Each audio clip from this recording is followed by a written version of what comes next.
Hello, bachcho. Let's read this question. So this question says, as shown in the figure, a wedge of mass m, a wedge of mass capital M is placed on a smooth inclined ramp that makes an angle of theta degree to the horizontal. An object of mass small m rests on the tip of the wedge. The system is sliding down the ramp at an acceleration a. Determine the apparent weight of object as it slides down. Note that there is friction between object and the wedge so that the object remains relative at rest on the wedge. ठीक है, object क्या रहेगा आपका relatively rest पे रहेगा on the veg. Alright, तो चलिए बच्चों इस क्वेश्चन को स्टार्ट करते हैं। So we are writing the key concept of this question. इस क्वेश्चन के बच्चों अब यहाँ से की कॉन्सेप्ट क्या लिख सकते हैं।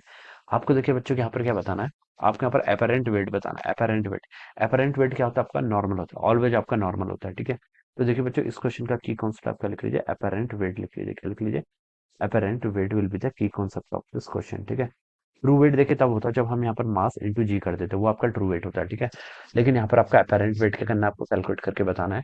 तो देखिए बच्चों सिचुएशन आपकी इस तरीके से है कुछ, ये आपका क्या है, एक आपका वेज है।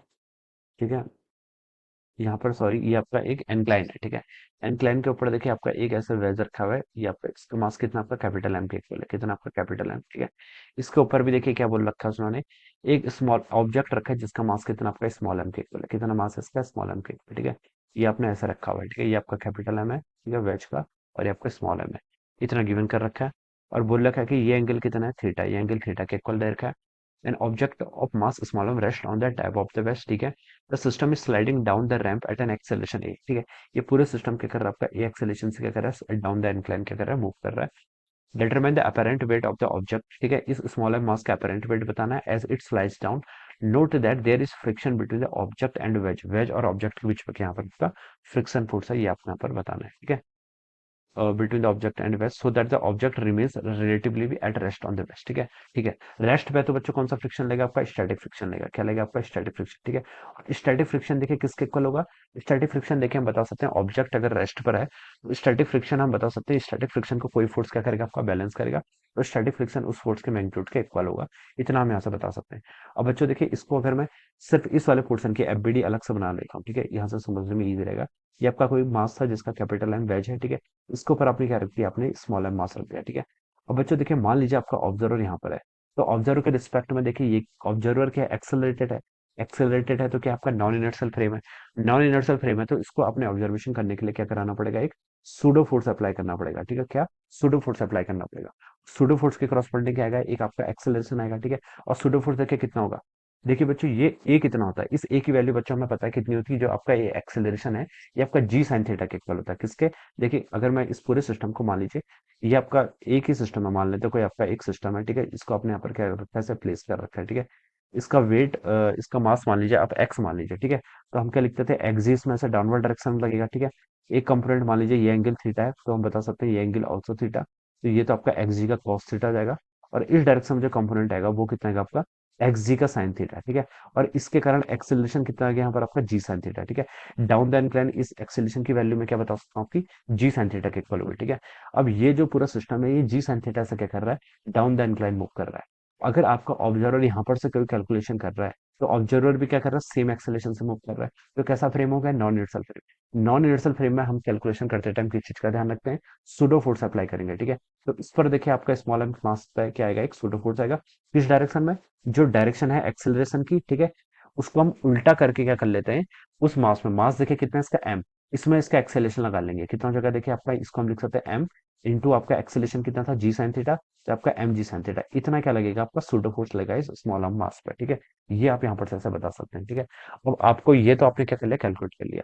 ये एंगल देखिए बच्चों कितने क्वेश्चन में गिवन कर रखा है, थीटा के इक्वल गिवन कर रखा है। ठीक है, तो हम बता सकते हैं कि ये जो एंगल होगा, ठीक है, ये एंगल बच्चों ये आपका मान लीजिए ये आपका एंगल जो बनेगा यहाँ पर। ठीक है, अगर देखिए आपका जो एनक्लाइन होता है, एनक्लाइन देखिए अगर हॉरिजॉन्टल के साथ थीटा डिग्री का एंगल बना रहा है। ठीक है, तो ये जो आपका प्लेन है, प्लेन का जो नॉर्मल होता है वो वर्टिकल के साथ भी कितना एंगल बनाता है, थीटा डिग्री बनाता है। ठीक है, ये बेसिक से ज्योमेट्री है, इसको आप प्रूव भी कर सकते हैं। ठीक है, ये थीटा होगा तो बच्चों ये कितना एंगल कितना होगा, ये आपका 90 माइनस थीटा के इक्वल हो जाएगा। ये आप यहाँ पर से ऐसा बोल सकते हैं। ठीक है, अब हमसे पूछ रखा है उसने नॉर्मल बताना है। ठीक है, इस ब्लॉक एम जो आपका स्मॉल ब्लॉक है जिसका ऑब्जेक्ट जिसका मास स्मॉल एम है, इसका मोशन कौन कंस्ट्रेंट कर रहा है, ये कैपिटल एम कंस्ट्रेंट कर रहा है। ठीक है, तो ये क्या लगेगा, इस पर एक नॉर्मल लगा, और नॉर्मल की डायरेक्शन बच्चों क्या होगी, ये होगी, this is the direction of the normal. ठीक है, ये क्या होगा आपका नॉर्मल। नॉर्मल ऑलवेज क्या रहता है, सरफेस के परपेंडिकुलर रहता है, इसलिए आपकी नॉर्मल की डायरेक्शन हो जाएगी, ठीक है। ये आप बता सकते हैं। अब बच्चों देखिए एम जी साइन थीटा का जो कंपोनेंट, देखिए एम जी पर कौन कौन से फोर्स लेंगे, एक फोर्स तो देखिए नीचे की तरफ लग रहा है, हमें सिर्फ एम जी पे अपेरेंट वेट बताना है, तो हम सिर्फ एम जी की एफबीडी बनाएंगे, ठीक है।